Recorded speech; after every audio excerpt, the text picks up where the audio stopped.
Hello, investors and traders, and welcome to the weekly market report. I'm AJ Monty, and this is a one-year daily candle chart of the Invesco QQQ Trust, which basically tracks the tech sector, ticker symbol QQQ. As I zoom in here, you'll see that I left my lines on the chart from last week's report, where last Friday I drew that diagonal line down, saying we would most likely pull back to test that support level, which was the moving average.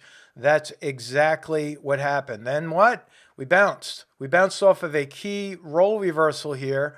I talk about this each and every week where former resistance here and here, once it's broken, turns to support. And this will remain support until it's broken on the downside. Then it flips back and goes to resistance. So what does that mean for next week? Well, you take a look down at the bottom of the chart. I'm going not in sequence more or less, but down at the bottom, you can see that the CCI, which is down here, that's the Commodity Channel Index, is showing a lower high on this indicator after a higher price high. Now, this higher price high happens again at another role reversal right here. See this? Former support, broken, turns to resistance. It happens on the way up and it happens on the way down. So that negative divergence is something I pay very close attention to. And while we have an oh so slight higher volume today, I do think that next week, on Monday especially, we might see just a tad higher. I'm just going to do this little hash mark right there. And then I think over a 2-week period, possibly sooner, we're going to pull right back to this moving average and at this role reversal down here. So I'm going to draw this out for you just like that. And again, go back and listen to all of my recordings over the years, and you'll see that that horizontal line is so much more important than trend lines, fan lines, and even moving averages. These are the areas where supply and demand switch back and forth. Buyers eventually sell, sellers eventually buy, and we have this transition. It's not a phenomenon by any stretch, but it's a common occurrence. So that is the cues. My downside target, let me just establish that. First, very short upside target of 317.70, and then over the longer period of time, 297.72, 297.72. Let's hop right to IWM, where I'm going to show you again some more role reversal lines. Last week we pulled back early in the week, but we didn't get all the way down to that moving average. Not at all. Instead we went up and filled this gap, which is something that happens quite often. This gap filled, and we are very close for filling this gap. Now I'm going to redraw this. I'm still going to keep the downside targets, but I'm going to clean the chart up for you. This very small gap right there is right where we are. So with the drop in volume, a little bit different than what we saw in the Qs, we have a drop in volume on IWM with a hanging man candle back to back. There's two hanging man candles on lower volume. Negative divergence on the CCI and a negative divergence on the stochastic. So next week, as we go into the first week of August, I do believe that we're going to pull right back and head right to that moving average. So downside target of 179.59, 179.59. So just take one step back. I just want to show you something here. Again, looking at these horizontal lines that we call role reversal. Way back when, I said 210 was the level to watch out for. If you remember at the beginning of the year, I said once that level breaks, we're going to get out of any long positions and we're going to reverse our positions for the option trades into a negative delta or bearish condition. And we did that. We've been making money ever since. Guess what happened? Broke support and then it turned into resistance. Well, guess what? That same line, that horizontal line, was drawn down here around 187 to 190. If you remember, again, go back to the recordings and listen. I said if we break out below that low, support will turn into resistance. And that's exactly what happened. We are at a resistance point right here on dropping volume. I think we're going to go lower. But what does that mean? Down the road, it means that we have a new support level established right at these lows down here. You see this? That is more or less a channel that is almost equal to what we saw up here. You see this? When channels are broken, like we saw here, the width of the channel tends to duplicate. If we break out below this low, what could we see? Yeah, lower prices and a new trading channel. As, again, still in a down market. So be very careful. I'm going to get to show you some more evidence at the end of this presentation here so we can show you what exactly I'm looking at in the world of economics. Okay, so now let's go to the diamonds. It's going to be pretty much the same story. We came close to hitting my target last week and then did a reversal right here. We're at a key resistance up here. Look at the volume, slightly higher. So because of the volume, I think we're going to go just a tad higher and then pull right back like I talked about with the Qs. So again, just a little bit higher. Upside target on that one is going to be 331.16 and then right back to this moving average. Look what I'm doing. I'm drawing to the right as I'm looking at the angles at the left. See how this angle here is duplicating more or less what we saw back here. So again, upside target to reiterate is 331.16, and then a longer term target towards the middle of August is going to be 318.10. Again, negative divergence on the CCI, negative divergence on the stochastics, wide divergence from the price in the moving average. It doesn't like to stay that far above the moving average before pulling back, especially when we are at a resistance point like I mentioned earlier. Right now, there are also some other things you want to pay very close attention to. There's an open gap below the market right there. That will ultimately be the target once this roll reversal is broken. Again, I'm doing this by design. The redundancy is intentional. This former resistance on the way up was broken, turned to support.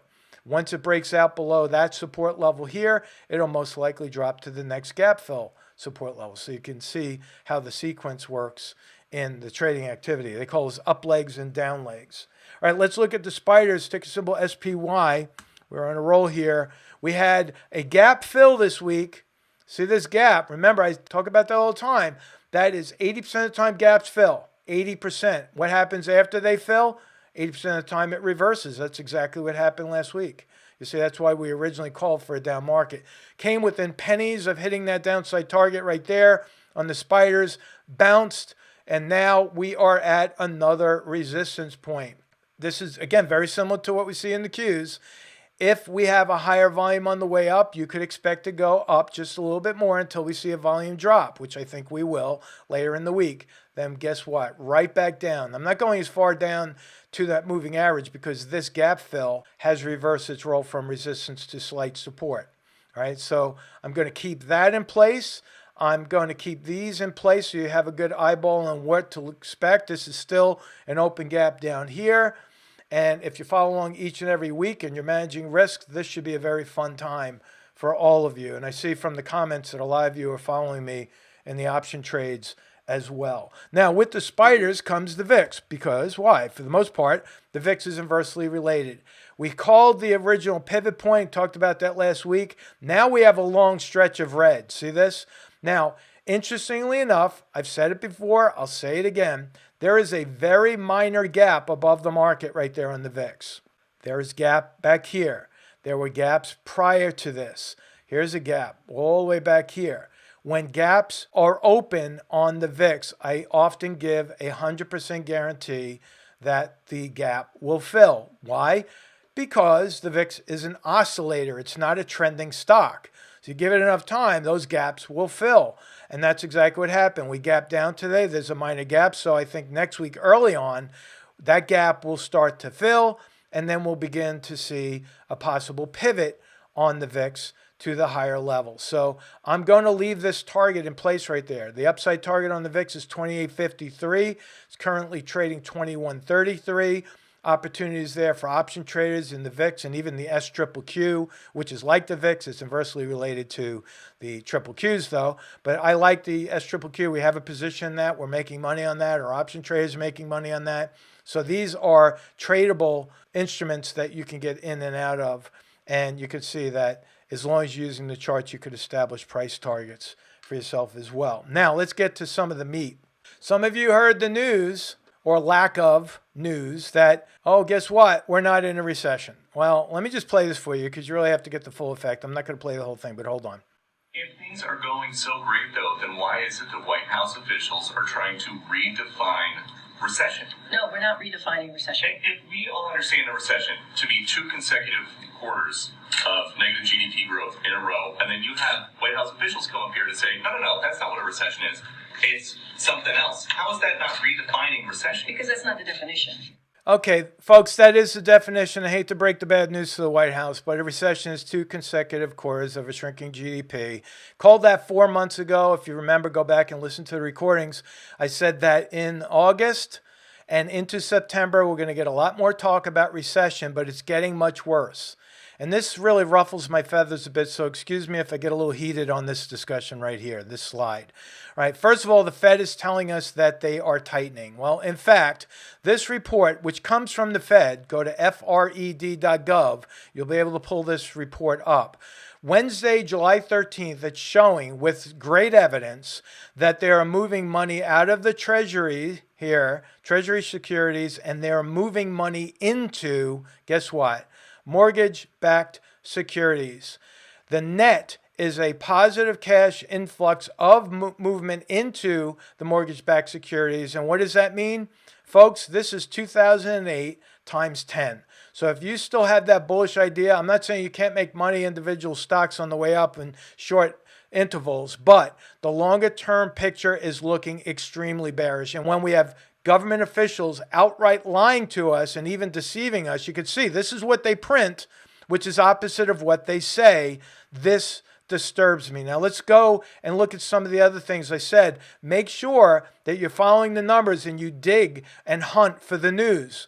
Well, guess what? Well, everyone thinks that the job market is great. This is an actual report from the Bureau of Labor Statistics. Initial jobless claims have just hit an 8-month high. Look at this trend, folks. We do a lot of trend analysis. Wouldn't you say that's an uptrend? And there is no sign of that stopping. There are no pivot points here.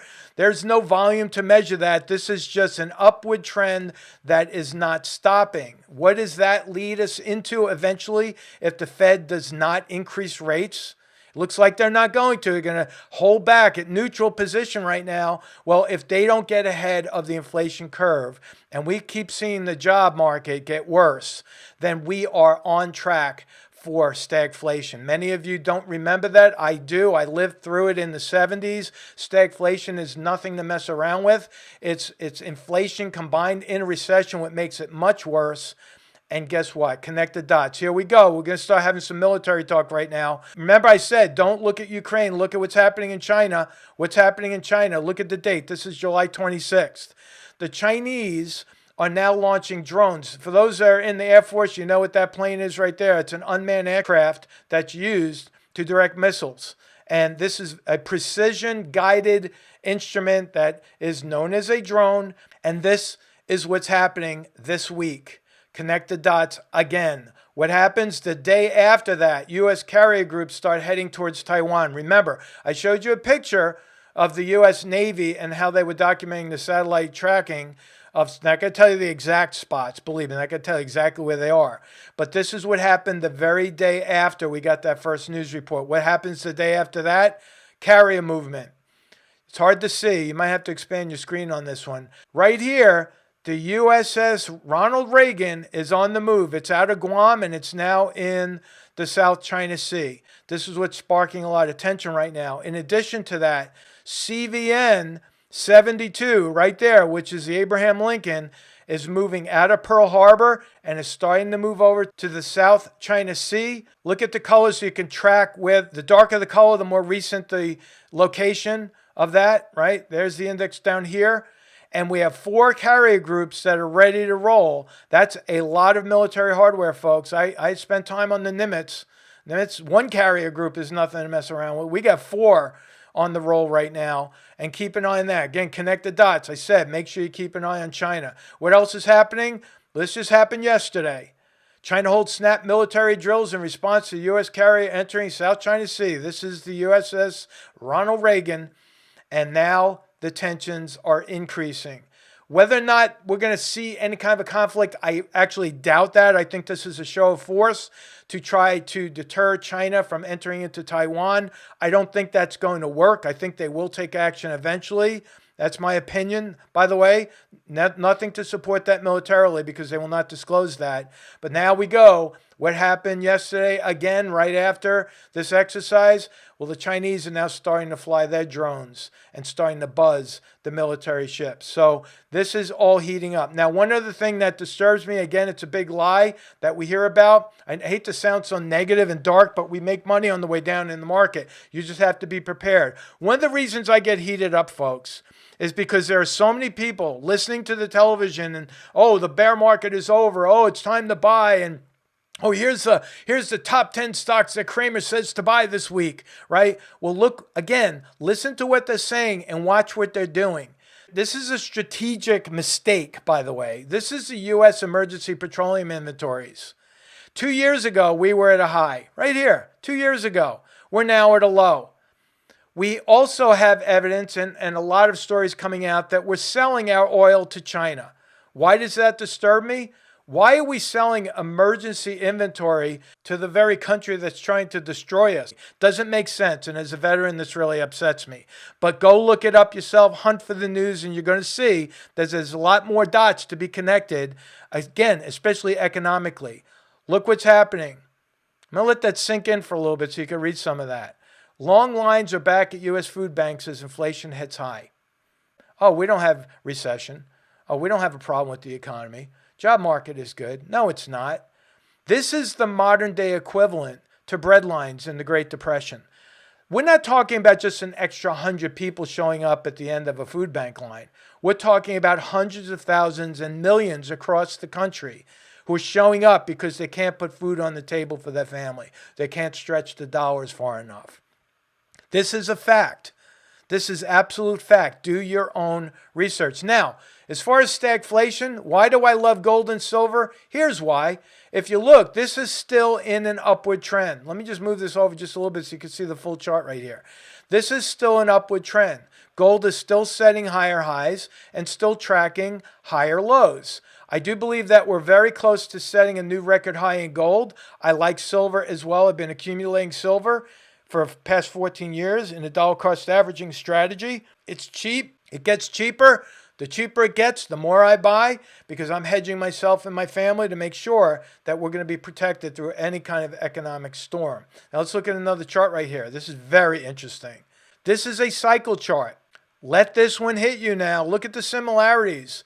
We had a 12-year, 5-month run right up until 2000, 1999, 2000 right here, where we had an 8-year, almost 9-year sell-off. This is called the lost decade here, folks, because remember, we hit that low at the end of 2009, but we didn't get up to these highs until into 2013, 2014. So again, this was the lost decade.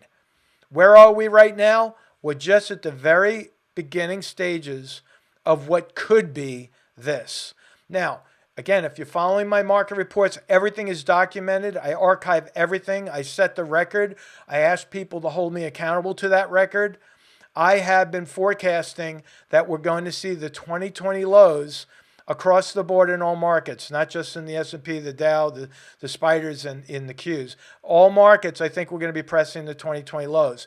And even then would be a conservative estimate because we could still have another 8 years of pressure on the market as it continues to struggle. Remember, that role reversal, it applies to any time frame.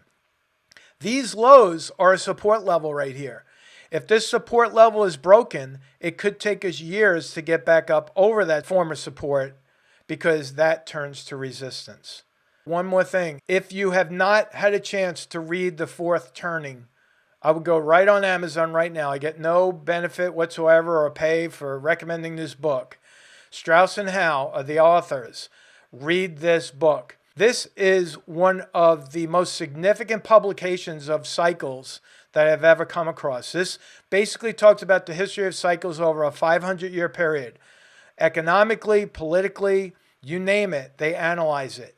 According to this theory right here in this cycle, we are about to turn into what could be an economic earthquake for the U.S. Now, initially, that might sound scary, but the good news is when we come out of the other side of that storm, it's going to be an amazing run. So get this book, Get a highlighter, highlight it, read it, reread it, share the notes, share the data, and make sure you talk to people about it, because I know there's a lot of folks that are not preparing. Again, it's very easy to go buy and hold, but what happens when you buy and hold and it goes down? What do? Buy more and keep buying more until you lose all your money? Right? That doesn't sound like a strategy to me. It sounds like hope, and hope is not a strategy. Prepare and you will benefit. Remember, we make money faster on the way down. You have to manage risk. You have to learn how to read the charts. You might have to learn how to trade some basic option strategies for protection and such, but stick with this channel and I'm going to help you along the way. One other thing, again, thank you so much. We are now consistently hitting over 8,000 viewers on a regular basis, which is still trying to push that over 10,000. So please continue to like and share the video. Of course, keep your comments and questions coming. I love that. I spend a lot of time, you may have noticed.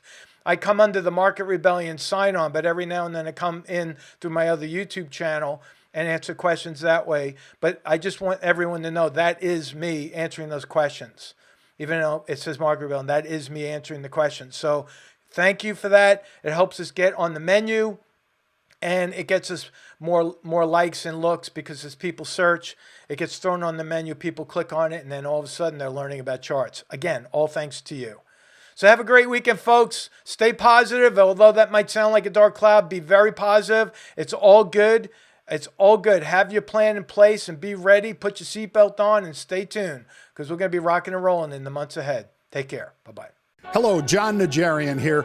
If you want to trade like a rebel, if you want to party like a rebel, well, you got to come to RebelCon 2022.